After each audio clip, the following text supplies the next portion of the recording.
دوستانو سلامونه. تاسې به د واتس اپ همداسې د فیسبوک او همداسې نور کوم اپونه چې دي یا برنامې چې دي نو هغه کې به هم د پروفایل بدلولو یا تغییرولو ډېرې خبرې اورېدلي یا به هم طریقه زده وي، خو تاسې به ډېر کم د جیمیل او یا هم د ګوګل اکاونټ یا د حساب د پروفایل بدلولو هغه نه وي اورېدلي یا به ډېر کم اورېدلي. نو که تاسې غواړئ چې خپل د جیمیل او یا هم د ګوګل اکاونټ پروفایل تصویر یا انځور تغییر کړئ، نو هغه لپاره به تاسې کروم ته لاړ شئ. کروم ته چې لاړئ هغه نه وروسته به جیمیل ساین ان ولیکئ. جیمیل ساین ان چې مو ولیکه بیا به په ګوګل اکاونټس باندې کلیک وکړئ. کلیک چې مو وکړه نو دلته که تاسې د جیمیل اکاونټ یا آی ډي ایمیل دې نه مخکې په موبایل کې خلاص وو یا لاګین وو، نو هغه سره به تاسې بیا مستقیمه دې ځای ته راشئ.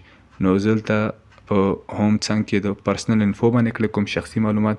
دې کې تاسې دلته یعنې بیسک انفو کې لومړنی کوم اپشن چې دی پروفایل پکچر دی. نو دلته ما دې نه مخکې بدل کړی، غواړم چې یو بل انځور هغه کړمه، او که ستاسې بیخي دلته انځور دې نه مخکې مو نه و لګولی نو تاسې به په دغه ځای باندې پروفایل پکچر دغه انځور باندې چې مو کلیک وکړه نو دلته ما خو دې نه مخکې تصویر لګولی و، نو زه غواړم چې بدل یې کړمه. نو زه به په چینج باندې کلیک وکړم. چینج باندې چې مې کلیک وکړه دلته ستاسې خوښه که دغه د السټریشنز ورته وایي د جیمیل لخوا نه خپل اتومات هغه دي وال پیپر یا پروفایل پکچر دي. نو که تاسې غواړئ چې د موبایل کې مو کوم انځور دی هغه ورته لګول غواړئ، خپل انځور مو یا د هر شي هغه چی، نو تاسې به په ډیوایس فوټوز باندې کلیک وکړئ. هغه نه وروسته به په کنټینیو باندې کلیک وکړئ. کنټینیو باندې چې مو کلیک وکړه دلته تاسې یې نه چې انځورونه د ګالري ستاسې د موبایل انځورونه راغله، زه غواړم فعلا دغه انځور ورته هغه کومه ولګومه. نو تاسې چې کله کلیک وکړئ هغه نه وروسته به تاسو ته وایي چې که تاسې هغه انځور هغه کراپ کوم نو تاسې کولی شئ دلته اخوا دې خوا یعنې دې د ګوتې په هغه باندې مرسته باندې تاسې دې خوا ته انځور برابرولی شئ، سیټ کولی شئ. نو بیا به هغې نه وروسته چې سیټ مو کړه په نیکسټ به کلیک وکړئ. نیکسټ باندې چې مو کلیک وکړه نو بیا به سیو ایز پروفایل پکچر په دې به کلیک وکړئ.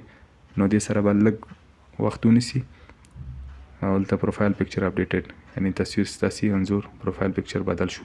او که غوښتل مو چې بیخي تاسې پروفایل پکچر په جیمیل اکاونټ باندې ونه لګوئ یا لرې کول غواړئ نو بیا دلته پروفایل پکچر ته چې راغلي دغه ریموو اپشن تاسې یې په دې به کلیک وکړئ. دلته وایي چې ستاسو د پروفایل کوم هغه چې د تصویر هغه به د دې تصویر نه د بل خوا ته راسته خوا کې د ایم لیکلی دی یعنې دې ته به وړي.